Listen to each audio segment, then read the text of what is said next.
আজকের ভিডিওটি পুরোপুরি সত্য ঘটনা নিয়ে বানানো একটা মুভিকে ঘিরে। আমেরিকার সাউথ ক্যারোলিনা শহর থেকে দিনের বেলাতে কারা নামের একটি সুন্দরী মেয়েকে কিডন্যাপ করে ভয়ঙ্কর এক সাইকো কিলার। এরপর ওই নরপশু মেয়েটাকে টানা ২৬ ঘন্টা ধরে তার উপর পাশবিক অত্যাচার চালায়। এর আগেও এই কিলার শহরের সুন্দরী মেয়েদেরকে তুলে এনে ভোগ করে মেরে ফেলতো।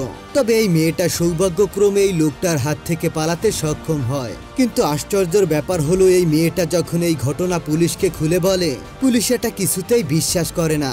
তারা তাকে দূর দূর করে সেখান থেকে তাড়িয়ে দিতে চায়। কিন্তু যখন তারা তার মুখ থেকে সম্পূর্ণ বিবরণ শুনতে পারে তখন তাদের ভিতরটা ভয়ে আটকে ওঠে।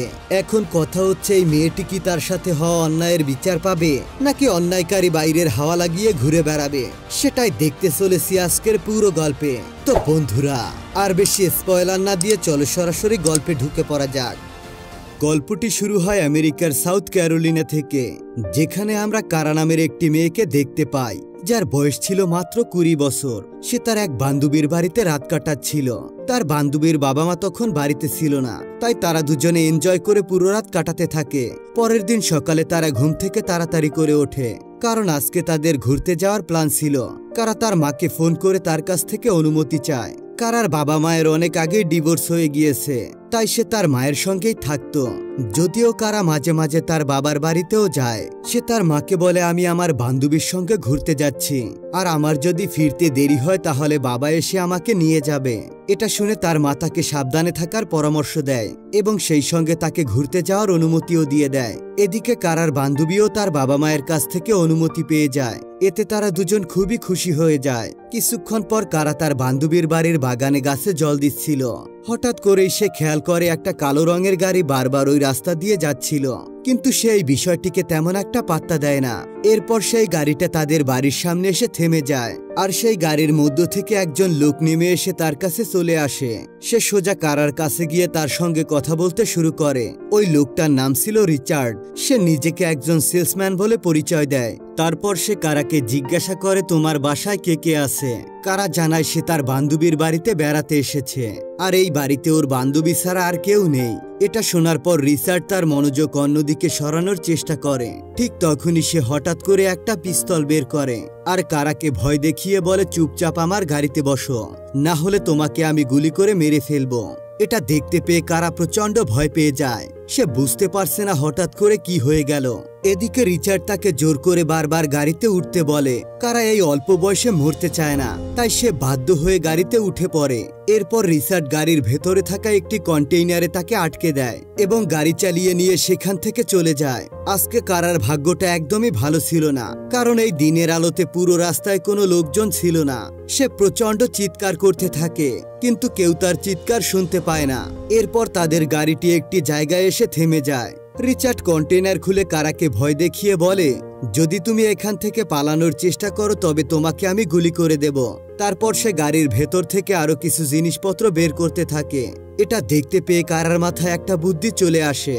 সে ভাবতে থাকে, যদি আমি এখান থেকে পালিয়ে যাই তাহলে হয়তোবা বাঁচতে পারবো না, আর যদি আমি এখান থেকে সঙ্গে সঙ্গে পালানোর চেষ্টা করি তাহলে রিচার্ড আমাকে গুলি করে ফেলবে। তারপর রিচার্ড কারার হাত এবং মুখ বেঁধে ফেলে, যাতে সে চিৎকার করে এখান থেকে পালাতে না পারে। যাই হোক, এরপর সে আবারও কন্টেইনারে কারাকে ঢুকিয়ে নিজের বাড়ির দিকে রওনা দেয়। এদিকে কারার বান্ধবী পুরো বাড়িতে তাকে খুঁজতে থাকে, কিন্তু সে কারাকে কোথাও খুঁজে পায় না। সে কিছুতেই বুঝতে পারে না কারা হঠাৎ করে কোথায় চলে গেল। কিছুক্ষণ অপেক্ষা করার পর সে কারার মাকে ফোন করে। সে তাকে জানায়, আমি কারাকে কোথাও খুঁজে পাচ্ছি না।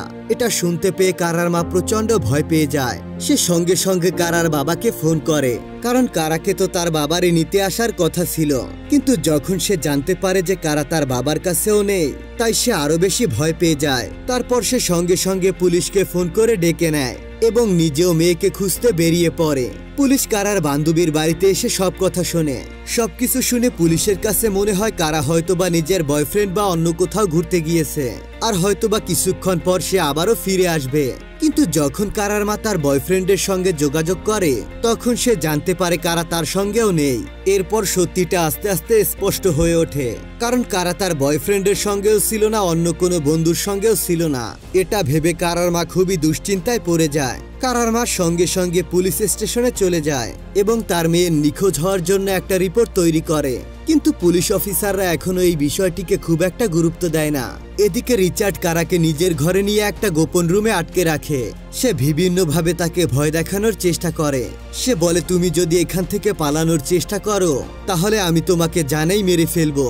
তারপর সে কারার হাত পা শক্ত করে দড়ি দিয়ে বেঁধে ফেলে, যাতে সে এখান থেকে কোনো মতেই পালাতে না পারে। এরপর রিচার্ড বলে, আজ থেকে আমাকে তোমার ড্যাডি বলতে হবে, আর আমি যেটা বলবো সেটাই তোমাকে করতে হবে। এমনকি ছোটখাটো কিছু করার আগেও আমাকে জিজ্ঞাসা করতে হবে। এরপর সে কারার কাছে তার বাবা মা, বন্ধু বান্ধব এবং বয়ফ্রেন্ডের সম্পর্কে জানতে চায় এবং তার কাছ থেকে সব ধরনের তথ্য নিয়ে নেয়। এরপর রিচার্ড তাকে জিজ্ঞাসা করে, তুমি কি তোমার বয়ফ্রেন্ডকে এখনো ভালোবাসো? এটা শুনতে পেয়ে কারা প্রচন্ড ভয় পেয়ে যায়, কিন্তু সে বাধ্য হয়ে বলে হ্যাঁ। এটা শুনে রিচার্ড তাকে ভয় দেখিয়ে বলে, যদি তুমি এখান থেকে পালানোর চেষ্টা করো তাহলে শুধু তুমি না, তোমার পরিবার এবং বয়ফ্রেন্ডকেও শাস্তি পেতে হবে। এরপর রিচার্ড জোর করে কারাকে তার কথা মানতে বাধ্য করে এবং তার উপর শারীরিক এবং মানসিক অত্যাচার চালায়। সে সব সময় হাতে বন্দুক নিয়ে কারার উপর নজর রাখে। এমনকি যখন কারাকে টয়লেট করতে হয় তখন সে তাকে বাথরুমে নিয়ে গিয়ে তার সামনে টয়লেট করতে বলে। কারার কিছুই করার উপায় ছিল না, তাই তাকে বাধ্য হয়ে সেটাকে মেনে নিতে হয়। এখানে কারাকে রিচার্ডের সমস্ত কথা মেনে চলতে হয়, যদিও এটা করতে তার একদমই মন চায় না।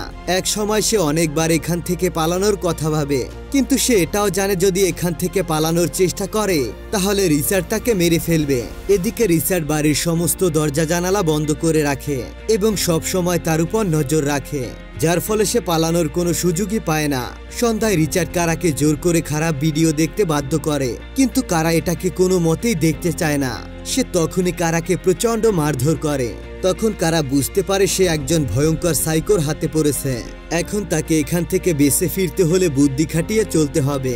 তাই কারা কোনো ভয় বা কান্না না করে নিজের মস্তিষ্ককে কাজে লাগাতে শুরু করে। সে বুঝতে পারে যদি তাকে এখান থেকে বাঁচতে হয় তাহলে এই লোকটার সম্পর্কে যতটা সম্ভব তথ্য সংগ্রহ করতে হবে। তাই কারা খেয়াল করে রিচার্ডের সমস্ত কথাবার্তা এবং গতিবিধি পর্যালোচনা করতে থাকে। সে যতটা সম্ভব রিচার্ডের কাছ থেকে তথ্য বের করার চেষ্টা করে, যেমন সে কি কাজ করত, কোথায় থাকতো, এমনকি তার ব্যক্তিগত তথ্য জানার চেষ্টা করে। কিন্তু রিচার্ডও অনেক চালাক ছিল। সে কারাকে বলে, যখন আমার মন ভরে যাবে তখন আমি তোমাকে ছেড়ে দেব। সে হুঁশিয়ারি দিয়ে বলে, কিন্তু যদি তুমি পুলিশকে কিছু বলো তাহলে শুধুমাত্র তোমার বদনামি হবে। আমি তো এখান থেকে পালিয়ে যাব, আর পুলিশ আমাকে কোনোদিনও ধরতে পারবে না। রিচার্ড কারার মানসিক এবং শারীরিক সবকিছুর উপর তার নিয়ন্ত্রণ কায়েম করে। সে এটা চেয়েছিল যদি কারা এখান থেকে পালিয়ে যায় তবুও যেন সে কাউকে কিছুই না বলে। কিন্তু কারাও খুবই বুদ্ধিমান ছিল, সে জানতো তার কি করতে হবে। এখানে কারা একটা গুরুত্বপূর্ণ তথ্য জানতে পারে। সে দেখতে পায় বাড়ির দেয়ালে টানানো ক্যালেন্ডারে কিছু একটা লেখা আছে। সে এটিকে ভালো করে দেখার পর বুঝতে পারে রিচার্ড বিবাহিত, আর তার বউ একটা গুরুত্বপূর্ণ কাজে শহরের বাইরে চলে গিয়েছে। কয়েকদিন পর সে আবারও ফিরে আসবে। এছাড়া কারা আর একটা অদ্ভুত জিনিসও দেখতে পায়। রিচার্ড সবসময় একটা বক্স লুকিয়ে রাখতো। কারা ঠিক করে সে ওই বাড়ির প্রত্যেকটি ছোট থেকে ছোট তথ্য মনে রাখবে, যাতে করে সে এখান থেকে বেরিয়ে গেলে পুলিশের কাছে সকল তথ্য স্পষ্টভাবে দিতে পারবে। রিচার্ড কারাকে একটা টিভির সামনে আসতে বলে, আর তারা দেখতে পায় নিউজ চ্যানেলে কারার কোনো নিখোঁজ হওয়ার খবর ছিল না। এটা দেখতে পেয়ে সে প্রচন্ড হাসতে থাকে আর বলে, দেখো, তোমার পরোয়া এই দুনিয়ায় কেউ করে না। তুমি সবাইকে নিয়েই ভাবছো, কিন্তু তোমার কথা ভাবার মতো কেউ নেই। এমনকি তোমার বাবা মাও তোমার কথা ভাবে না। এটা শুনে কারা প্রচন্ড ভেঙে পড়ে। এদিকে কারা নিখোঁজ হয়েছে প্রায় 7-8 ঘন্টা হয়ে গিয়েছে, কিন্তু এখনো তার কোনো খোঁজ খবর পাওয়া যায়নি। এদিকে কারার মা তাকে খোঁজার জন্য সব রকম চেষ্টা চালিয়ে যাচ্ছিল। সে তাদের পরিচিত সবাইকে ফোন করে কারার ব্যাপারে খোঁজ নিচ্ছিল, কিন্তু কেউ কারার ব্যাপারে কোনো খোঁজ খবর দিতে পারে না। তখন একজন প্রতিবেশী জানায় যে কারার বন্ধুর বাড়ির সামনে একটা কালো গাড়ি দেখা গিয়েছিল, কিন্তু পুলিশ এখানে এই ঘটনাকে খুব একটা গুরুত্ব দিচ্ছিল না। যখন কারার মা তাদের উপর চাপ প্রদান করে তখন তারা তদন্ত করতে শুরু করে। এদিকে রিচার্ড কারাকে নৃশংসভাবে অত্যাচার করছিল, আর অত্যাচার করা শেষ হয়ে গেলে তার হাত মুখ বেঁধে আবার কন্টেনারের ভেতরে আটকে রাখে। এতে করে কারা ঠিকঠাক সেখানে নিঃশ্বাসও নিতে পারে না। এত কিছু সহ্য করার পরেও কারা হার মানতে চায়নি। সে জানতো বেঁচে থাকার জন্য সঠিক সময়ের অপেক্ষা করতে হবে। রাতে রিচার্ড তাকে বিছানায় নিয়ে গিয়ে তার হাত পা শক্ত করে বেঁধে দেয়, যাতে করে কারা এখান থেকে পালাতে না পারে। তারপর সে তার সঙ্গে ওই জঘন্য কাজ করে। এরপর রিচার্ড তার পাশেই ঘুমিয়ে পড়ে। কারাও খুব ক্লান্ত হয়ে যায় এবং তাই সেও ঘুমিয়ে পড়ে। পরের দিন সকালে কারার ঘুম ভাঙতেই দেখতে পায় রিচার্ড তখনও গভীর ঘুমে। এটা দেখতে পেয়ে কারা বুঝে যায় এটাই তার পালিয়ে যাওয়ার একটা মোক্ষম সুযোগ। কারা খুবই সাবধানে তার হাত পায়ের বাঁধন খুলতে শুরু করে। অনেকক্ষণ চেষ্টা করার পর সে তার হাত পায়ের বাঁধন খুলতে সক্ষম হয়। বাঁধন খুলে সে বাইরে বেরিয়ে দেখতে পায় দরজাটা ভারী কাঠের টুকরো দিয়ে আটকানো। সে তার সমস্ত শক্তি দিয়ে কাঠগুলোকে সরিয়ে দরজাটিকে খুলে ফেলে আর দ্রুত দৌড়ে রাস্তার দিকে পৌঁছে যায়। সে বাঁচার জন্য প্রচণ্ড গতিতে ছুটতে শুরু করে। তার মনে এটাই ভয় কাজ করছিল রিচার্ড যদি তাকে ধরে ফেলে। যাই হোক, সে সেখান থেকে পালিয়ে মেন সড়কে এসে পৌঁছায়। অনেকক্ষণ চেষ্টা করার পরে সে একটি গাড়িকে থামাতে সক্ষম হয়। ভিতরে থাকা দুইজন লোককে সাহায্যের জন্য কাকুতি মিনতি করে বলে, দয়া করে আপনারা আমাকে সাহায্য করুন। আমাকে একটি লোক অপহরণ করেছিল, আমি কোনোভাবে সেখান থেকে পালিয়ে এসেছি। দয়া করে আপনারা আমাকে পুলিশের কাছে নিয়ে চলুন। কারা তখনও প্রচণ্ড ভয় পেয়েছিল। সে পেছনে ফিরে ওই অ্যাপার্টমেন্টের দিকে তাকাতে চাইছিল না।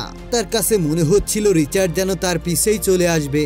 এটা শুনে ওই লোক দুজন কারাকে বলে সে যেন ওই অ্যাপার্টমেন্টের নম্বর মনে রাখে। ওই দুই ব্যক্তি কারার অবস্থা দেখে হতবাক হয়ে যায় আর তাকে গাড়িতে বসিয়ে পুলিশ স্টেশনে নিয়ে আসে।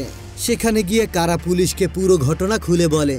সে বলতে থাকে কিভাবে তাকে অপহরণ করা হয়েছিল আর কিভাবে সে এখান থেকে পালিয়েছে। পুলিশ ওই দুই ব্যক্তিকেও জিজ্ঞাসাবাদ শুরু করে, কিন্তু তারা ওই অ্যাপার্টমেন্টের নাম্বার মনে রাখতে পারেনি, কারণ তারা কারার অবস্থা দেখে খুবই ভয় পেয়ে গিয়েছিল। সেজন্য তারা সবকিছুই ভুলে গিয়েছিল। সেজন্য রিচার্ডকে ধরার জন্য কারাকে পুলিশের সাথেই যেতে হয়। পুলিশ একজন ব্যক্তির কাছে গিয়ে রিচার্ডের সম্পর্কে জিজ্ঞাসাবাদ করতে শুরু করে, কিন্তু সে খুব বেশি একটা তথ্য দিতে পারে না। সে শুধু বলে যে এই সোসাইটিতে অনেক মানুষ আছে, কিন্তু কারা তখন বলে আমরা সেই লোকটাকে খুঁজছি যার বাড়িতে অনেক পাখি আছে আর যার ঘরের জানালাগুলো সব সময় বন্ধ থাকে। এটা শুনতে পেয়ে সেই ব্যক্তি রিচার্ডের অ্যাপার্টমেন্টের ঠিকানা দিয়ে দেয়। এরপর পুলিশ রিচার্ডের অ্যাপার্টমেন্টে চলে যায়, কিন্তু ততক্ষণে রিচার্ড সেখান থেকে পালিয়ে গিয়েছে। এদিকে কারা পুলিশ স্টেশনে চলে আসে। এরপর তার মা তাকে দেখতে আসে। তার মা তাকে দেখতে পেয়ে কান্নায় ভেঙে পড়ে। কিছুদিন পর ডাক্তার আসে কারার মেডিকেল চেক আপ করার জন্য। চেক আপ করা শেষ হয়ে গেলে পুলিশ অফিসাররা কারার কাছে আসে এবং তাকে কিছু ব্যক্তির ছবি দেখায় যারা ওই সোসাইটিতেই থাকতো। ছবির মধ্য থেকে রিচার্ডের একটি ছবি দেখে কারা চিনতে পারে। সে পুলিশকে তার সম্পর্কে গুরুত্বপূর্ণ তথ্য দেয়, যেমন তার বাড়ির ভেতরে কি কি ছিল, তার কাছে কি কি ধরনের অস্ত্র ছিল। কারার দেওয়া তথ্য এতটাই নির্ভুল ছিল যে যখন পুলিশ রিচার্ডের বাড়িতে তল্লাশি চালায় তখন কারার দেওয়া তথ্য সবকিছু ঠিকঠাকভাবে মিলে যায়। এমনকি তারা সেই লুকানো বক্সটাকেও খুঁজে পায় যেটা দিয়ে রিচার্ড সব সময় কারাকে লুকিয়ে রাখত। বক্স খুলতেই পুলিশ দেখতে পায় তার ভেতরে কিছু পুরনো সংবাদপত্রের কাটিং আর অনেক মেয়েদের ব্যক্তিগত অনেক জিনিসপত্র রয়েছে। আসলে এই শহরে বেশ কিছুদিন ধরে কম বয়সী মেয়েরা রহস্যজনকভাবে নিখোঁজ হয়ে যাচ্ছিল, কিন্তু পুলিশের হাতে কোনো শক্তিশালী প্রমাণ ছিল না। কিন্তু যখনই রিচার্ডের বাড়ি থেকে নিখোঁজ হওয়া মেয়েদের জিনিসপত্র পাওয়া যায় তখন পুলিশ একেবারে নিশ্চিত হয়ে যায় যে এই সবকিছুর পিছনে রিচার্ডেরই হাত রয়েছে। সে সেই সিরিয়াল কিলার যাকে তারা এতদিন ধরে খুঁজছিল। রিচার্ড একজন বিকৃত মানসিকতার সিরিয়াল কিলার ছিল যে কিনা কম বয়সী মেয়েদেরকে কিডন্যাপ করে তার বাড়িতে নিয়ে আসতো। এমনকি সে দিনের পর দিন তাদের শারীরিক এবং মানসিকভাবে অত্যাচার করত আর শেষে নির্মমভাবে হত্যা করত। তদন্তে বেরিয়ে আসে রিচার্ড খুব বুদ্ধিমত্তার সাথে কিডন্যাপিং করত যাতে করে কেউ তার উপর সন্দেহ না করে। আসলে তার তালিকায় কারার নাম ছিল না, বরং তার বন্ধু নানের নাম ছিল। কিন্তু সুযোগ পেয়ে সে কারাকে কিডন্যাপ করে ফেলে। তবে সে এবার একটা ভুল মেয়েকে ধরে এনেছিল, কারণ কারা শুধু নিজেকেই রক্ষা করেনি বরং রিচার্ডের আসল পরিচয় সবার সামনে ফাঁস করে দিয়েছে। এখন পুলিশ রিচার্ডের পোস্টার সর্বত্র লাগিয়ে দেয় এবং তাকে ধরার জন্য বড়সড় একটা অভিযান শুরু করে।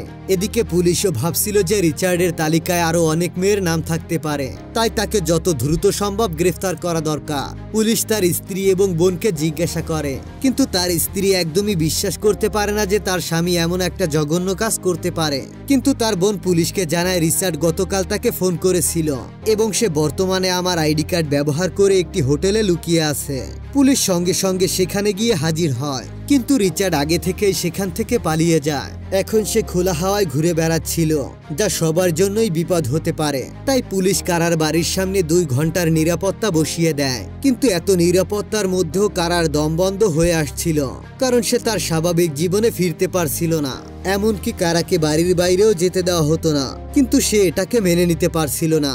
চারপাশের মানুষ তার সঙ্গে দেখা করতে আসে, কিন্তু সে চায়নি কেউ তাকে শুধুমাত্র একজন ভিকটিম হিসেবেই দেখুক। কারা এই ঘটনাকে ভুলে গিয়ে আবারও স্বাভাবিক জীবনে ফিরতে চায়। তার মাতাকে বাড়ির ভেতরে থাকার পরামর্শ দেয়। সে তাকে বলে যতক্ষণ পর্যন্ত রিচার্ড ধরা না পড়ে ততক্ষণ পর্যন্ত কারা ঘরের ভেতরেই থাকুক। কিন্তু কারা তার মায়ের কথা মানতে একদমই রাজি নয়। তাই সে তার বন্ধুদের সঙ্গে বাইরে বেরিয়ে পড়ে এবং তার বয়ফ্রেন্ডের সঙ্গে বেসবল খেলা দেখতে চলে যায়। এদিকে পুলিশও রিচার্ডকে খুঁজতে খুঁজতে একদমই উঠে পড়ে লাগে। একদিন পর খবর আসে যে রিচার্ড শহরে ফিরতে চলেছে। পুলিশ সঙ্গে সঙ্গে সতর্ক হয়ে যায় যে রিচার্ড শহরে ঢুকে পড়ে পুলিশ তাকে ধরার জন্য আগে থেকেই তৈরি ছিল। কিন্তু রিচার্ড পুলিশের নজর এড়িয়ে পালানোর চেষ্টা করে। পুলিশও তার পেছনে ধাওয়া করে এবং তাকে একটা সময় চারপাশ থেকে ঘিরে ফেলে। এবার একটা সময় সে বুঝতে পারে তার পালানোর কোনো রাস্তা নেই। রিচার্ড নিজেকে নিজেই গুলি করে বসে আর সঙ্গে সঙ্গে সে সেখানেই মারা যায়। কারা এটা দেখতে পেয়ে পুরোপুরি খুশি হতে পারে না, কারণ সে চেয়েছিল রিচার্ডকে আইনের হাতে তুলে দিতে, যাতে করে তার একটা কঠিন শাস্তি হয় এবং সারা জীবন সে জেলে পচে মরুক। কিন্তু একই সঙ্গে এটাও একটা স্বস্তির ব্যাপার ছিল যে সে আর বেঁচে নেই, আর কোনো মেয়েকে এমন অত্যাচারের শিকার বানাতে পারবে না। তো বন্ধুরা, এই গল্প শুধু একটা মেয়ের বেঁচে ফেরার লড়াই নয়, এটা একটা মেয়ের সাহস আর বুদ্ধির গল্প। যদি কারা ভয় পেয়ে হাল ছেড়ে দিত তাহলে হয়তোবা সেও রিচার্ডের কাছে অন্য মেয়েদের মতো শিকার হতো, কিন্তু সে তেমনটা করেনি। সে নিজের বুদ্ধি আর সাহসিকতা দিয়ে নিজেকে বাঁচিয়েছে এবং এই সাইকো অপরাধীকে শেষ করে দিয়েছে। তো তোমাদের কাছে এই অসাধারণ গল্পটি কেমন লেগেছে তা অবশ্যই কমেন্ট করে জানাও। দেখা হবে পরবর্তী ভিডিওতে। তোমরা যদি এই চ্যানেলটিকে এখনো সাবস্ক্রাইব না করে থাকো দয়া করে এখনই সাবস্ক্রাইব করে দাও। তো পরবর্তী ভিডিও আসা পর্যন্ত ভালো থাকবে, সুস্থ থাকবে। Bye bye, tata.